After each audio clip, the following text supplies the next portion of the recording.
नमस्कार, आप देख रहे हैं दिल्ली क्राइम प्रेस 24 सच। जो आप जानना चाहते हैं, आपके साथ मैं हूं विष्णु दुबे। हमारे साथ आज बहुत ही खास मेहमान जुड़े हैं।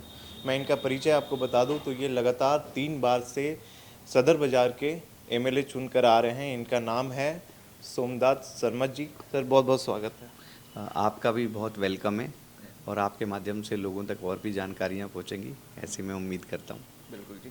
तो आज हम कई ज़मीनी मुद्दे पे बात करेंगे। तमाम चीज़ें जैसे सड़क हो गया, बिजली, पानी, तमाम चीज़ों पे आज बात किया जाएगा। तो सबसे पहले मैं पुलिस प्रशासन के ऊपर बात करना चाहूँगा। आए दिन आपने देखा होगा कि राजनीति गलियारों में काफ़ी ज़्यादा शोर मचा हुआ रहता है। केजरीवाल जी कहते हैं हमें दे दीजिए, हम संभाल लेंगे, और एक तरफ आप देख ही रहे केंद्र सरकार के अंदर में पुलिस है। तो इसके ऊपर आपका क्या कहना होगा? क्योंकि हाल में ही आपने देखा होगा प्रगति मैदान में दिन में ही ऐसे लूट खसोट के घटनाएं आ रही हैं। देखिए, मेरा ये मानना है कि लोकतंत्र में चेक एंड बैलेंस का सिस्टम होता है और दिल्ली के अंदर, क्योंकि जो दिल्ली की चुनी हुई सरकार है, मुख्यमंत्री हैं, उनके अंडर पुलिसिंग व्यवस्था होनी चाहिए ताकि अकाउंटेबिलिटी फिक्स की जा सके। अब आज केंद्र सरकार और गृह मंत्रालय के पास दिल्ली की पुलिस है, जिनके पास दिल्ली पुलिस से बात करने के लिए, अकाउंटेबिलिटी फिक्स करने के लिए कोई टाइम ही नहीं है। गृह मंत्री जी के पास तो पूरे देश की जिम्मेदारी है। जब वो पूरे देश में है, इतने इंगेज्ड हैं, देश के इतने से उनके पास बहुत सारे महत्वपूर्ण काम होते हैं, तो ऐसे में दिल्ली के अंदर पुलिस को कंट्रोल करना ये उनके लिए प्रैक्टिकली पॉसिबल नहीं है। आप किसी भी नागरिक से जाके पूछ लीजिए, क्या उस आम नागरिक के लिए गृह मंत्रालय में या गृह मंत्री जी से जाके पुलिस से संबंधित बात कर पाना पॉसिबल है या नहीं है? तो आम नागरिक अपने आप ही बता देगा। वो किस पे जा सकता है आम नागरिक? आम नागरिक अपने चुने हुए जनप्रतिनिधि पे जा सकता है, ठीक है ना। लेकिन पुलिस तो उसके अंडर आती ही नहीं। पुलिस तो गृह मंत्री जी के अंडर आती है, केंद्रीय गृह मंत्री जी पे।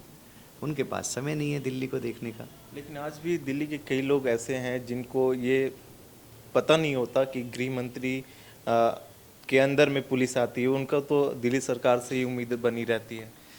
इसी बात के लिए, इसी मुद्दे के लिए जनता को हमने जागरूक भी किया है।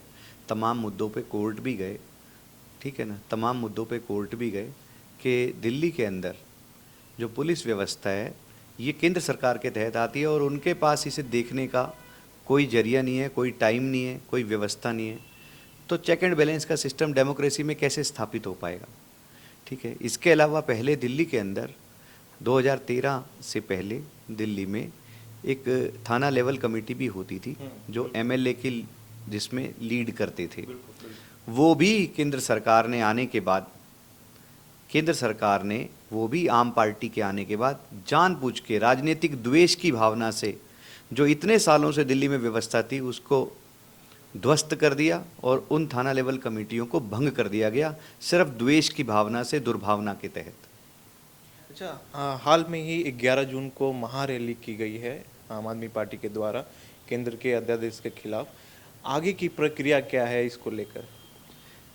कि ये बात दिल्ली नहीं, पूरे देश में हर एक नागरिक को पता है कि दिल्ली के साथ अन्याय और अत्याचार किया जा रहा है और सुप्रीम कोर्ट की संवैधानिक पीठ, जिसने बहुमत से फैसला दिया है कि दिल्ली के अंदर 3 विषयों को छोड़ के सारी चीज़ों के ऊपर चुनी हुई सरकार का नियंत्रण होना चाहिए। और अभी कुछ दिन पहले ही पूर्व न्यायाधीश मदन लोकुर जी ने भी इस बारे में बताया। तो ये बहुत ही अपने आप में दुखद बात है कि लोकतंत्र की हत्या की जा रही है, संविधान की हत्या की जा रही है केंद्र सरकार के द्वारा, सिर्फ इसलिए कि वो विद्वेष की भावना रखते हैं और जानबूझ के सिस्टम को ध्वस्त किया जा रहा है, लोकतंत्र को डैमेज किया जा रहा है, संविधान की हत्या की जा रही है।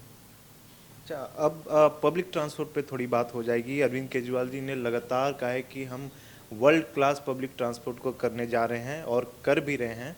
लेकिन कई बार ऐसी खबरें आ जाती हैं कि आपने देखा होगा कि महिलाएं हाथ दे रही थीं बसों को और बस रोकता नहीं है। तो ऐसे कई बार घटनाएं सामने आ जाती हैं। तो इसके ऊपर क्या कहिए?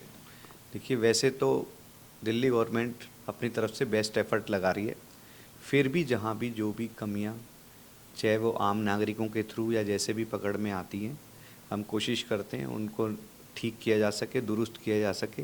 लेकिन इसमें मैं आपको बताना चाहता हूँ कि क्योंकि दिल्ली में सर्विस डिपार्टमेंट, मतलब कर्मचारियों और अफसरों को कंट्रोल करने का विभाग, ये डिपार्टमेंट लेफ्टिनेंट गवर्नर के अंडर काम करता है तो अफसर और कर्मचारियों को सस्पेंशन, ट्रांसफ़र, कंट्रोलिंग ये पूरी लेफ्टिनेंट गवर्नर साहब के अधीन है।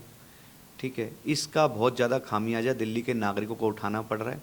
तो उनको अपनी कामों के लिए, अपनी कंप्लेंट्स के लिए बड़ी संख्या में, क्योंकि चुनी हुई सरकार के पास ये राइट्स नहीं है, इन्हीं को लेके लड़ाई चल रही है। तो केंद्र सरकार के साथ ये लड़ाई चल रही है, दिल्ली के नागरिकों के हित में लड़ाई चल रही है, लोकतंत्र के हित में ये लड़ाई जारी रहेगी।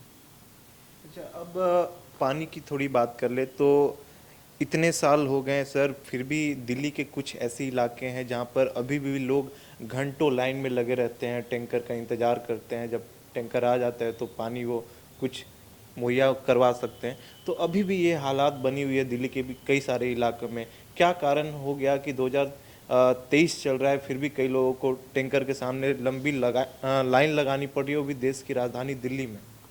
देखिए, सबसे पहले मुद्दे को समझने की ज़रूरत है। दिल्ली देश की राष्ट्रीय राजधानी है, जिसमें हर वर्ष लाखों लोग दिल्ली में रोजगार की तलाश में आते हैं।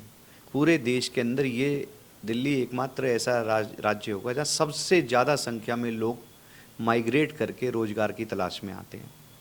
अब एक व्यवस्था बनी हुई है कि सुप्रीम कोर्ट के तहत, आदेश के तहत, कि दिल्ली को एक समझौता है कि दिल्ली को इतना ही पानी मिलेगा।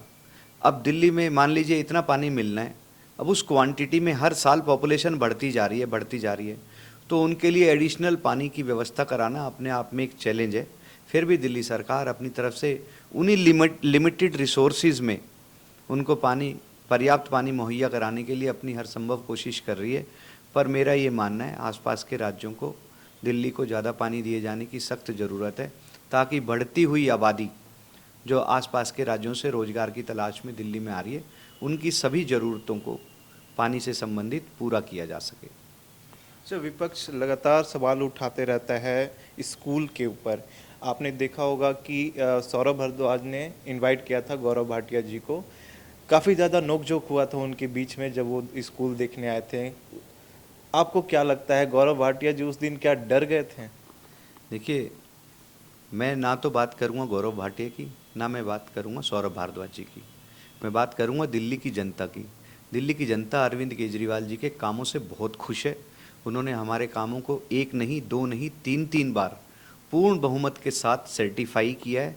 और हर बार हमारे कामों से, चाहे वो स्कूलों में एजुकेशन में किए जा रहे हैं, चाहे वो हेल्थ में किए जा रहे हैं, चाहे वो इंफ्रास्ट्रक्चर में किए जा रहे हैं, चाहे वो सोशल जितने डिपार्टमेंट से जुड़ी हुई जितनी भी चीज़ें हैं, पब्लिक कन्वेंस हो, दिल्ली की जनता ने, लोकतंत्र में जनता ही भगवान होती है, हमारे काम को बार बार सर्टिफाई किया है। तो अगर जनता जो कि भगवान है लोकतंत्र में, वो हमारे कामों से खुश है, तो हमें किसी गौरव भाटिया और किसी और की कोई ज़रूरत नहीं है। अच्छा, अब मैं इस मुद्दे पे बात करना चाहूँगा कि एमसीडी में भी अब आ चुकी है, आम आदमी पार्टी की मेयर शैल्या ओबराय जी हैं। घोषणा पत्र में ये था कि हम जो रेडी पटरी वाले हैं उनको हम वेंडिंग जोन देंगे, जिसका बहुत ही बड़ी बात है वेंडिंग जोन देना। इसके कारण मुझे लगता है कि जो सड़क के किनारे जो रेडी पटरी लगती है उसके कारण जो ट्रैफिक समस्या आए दिन बनी हुई रहती है वो कम हो जाएगी। तो इसके ऊपर कब काम किया जाएगा? देखिए, दिल्ली में पिछले लगभग 15 वर्षों से नगर निगम में भारतीय जनता पार्टी का कुशासन था। पूरे तरीके से नगर निगम के अंदर सारा सिस्टम क्रैश कर गया था, चाहे वो आर्थिक हालत हो, चाहे वो उसकी इंटरनल व्यवस्थाएं हो। लगभग एमसीडी समाप्त हो चुकी थी बुरे तरीके से, कर्मचारियों को कई कई महीनों से सैलरी नहीं मिल रही थी, और तमाम मुद्दों पे एमसीडी एकदम फेल हो गई थी, नकारा हो गई थी। दिल्ली के आदमी का सबसे बड़ा दुख, सबसे बड़ी तकलीफ नगर निगम थी। उसके बाद 15 साल के कुशासन के बाद अब दिल्ली में आम आदमी पार्टी की सरकार का गठन हुआ है, और बहुत जल्दी हमने अपने वादों पे, अपने मैनिफेस्टो पे काम करना चालू कर दिया है, और आपको बहुत जल्दी दिल्ली में अच्छे रिजल्ट्स देखने को मिलेंगे।